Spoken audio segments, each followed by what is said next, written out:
ఒక 55 year female patient.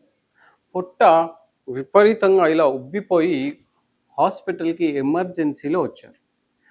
Scan చేసి చూస్తే సిగ్మాయిడ్ వాల్వులస్ అని ఉంది.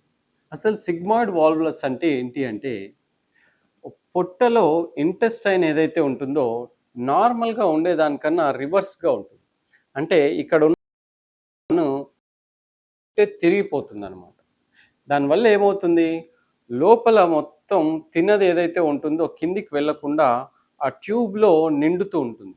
ఎలా అయితే బెలూన్ ఇలా ఇంత ఉండాల్సింది ఊదితే ఇలా పెరుగుతుందో సైజ్, అలా ఇమ్మీడియేట్‌గా ఎమర్జెన్సీ సర్జరీ చేసినప్పుడు ఆ ఇంటెస్టైన్ అనేది ఇంత పెద్దగా ఒక ట్యూబ్ సైజ్‌లో ఒక పెద్ద టైర్ ఎంత సైజ్‌లో ఉంటుందో అంత టైర్ సైజ్‌లో పొట్టలో నుంచి బయటకొచ్చింది.